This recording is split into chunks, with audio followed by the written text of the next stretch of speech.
تاسو مشال لري ته وګي د خبرونه په دې برخه کې اردو سواد ته د سواد پونتون د خرو د څنګه مشري پی ایچ ډي ډاکټر زکی د پونتون تامیه پر دړکو او زورونو باندې تورن کړي او خلافي په پولیس کې اف ای آر جمع کړي. اسسټنټ پروفیسور زکی وای چې د پونتون رجسترار پرووست او نور عملات د زوروي د سیمې پولیس وای چې د استاد په راپور یې کاروي پیل کړي او کوڅو پکې ککړوي نو لازم وارو سره به د قانون مطابق چلن کیږي. بل خو د پونتون ویان دغه تورونه رد کړی دي. د مشال لیډیو خبريال نیاز احمد خان په تفصیل لري. د سواد پونتون خزو برخي ویمن کیمپس مشر ډاکټر زکیه مشال ریډیو ته ویلي چې د تیرو سو ورځو راسي د پونتون باز افسران د زوروي د موبایل کال میسجونو او ایمیل په ذریعہ ورته دړکی ورکوي. دوی پولیس ته په دا اړه ریپورت هم ورکړي ولې دوی سره بیا هم زیاته روان دي.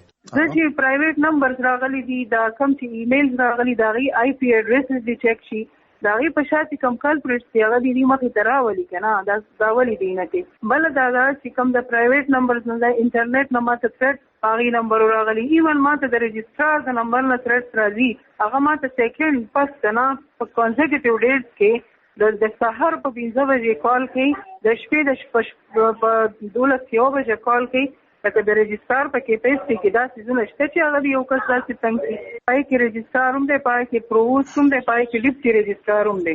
په دا اړه مو د پوهنتون په حدود کې د کانجو تاڼې مشر اس ایچ او مجيب عالم څخه پوښتنه وکړه نو هغه ویل چې د استاد په لیکلي درخواست دوی کاروایی شروع کړي او د پوهنتون دوه افسرانو څخه تفتیش هم کړي او د قانون مطابق کاروایی روانه ده.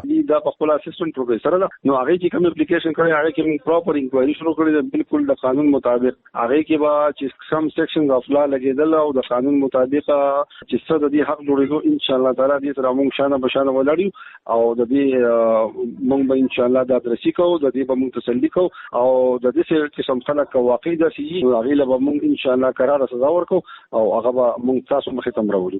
بل خو د سواد پوهنتون ویان رفیع الله په دا اړه مشال ډېر ویل چې د استاد شکایت بے ځای ده او دغه ټول تورونه رد کوي.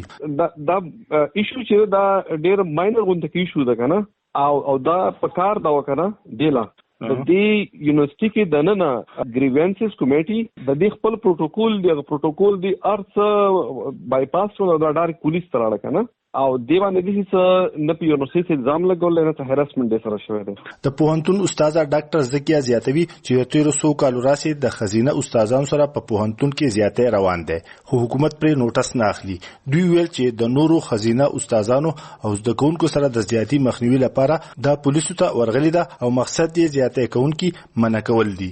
نیاز احمد خان مشال ریډیو سوات. د مشال ریډیو موبایل اپلیکیشن تاسو په وړاندې دی. که سمارټ فون لرئ ګټه ترې اخیستی شئ. په اپ او ګوګل پلی سٹور کې مشال ریډیو لیکئ او ډاونلوډ یې کړئ. بیا تاسو زموږ ټولې ژوندۍ او ریکارډ شوې خبرونه ویډیويي او لیکلي راپورونه اوریدلې کتلې او لوستلې شئ. مشال رادیو داسې ولیکئ MASHAAL RADIO او همدا اوس ترې ګټه پورته کړئ.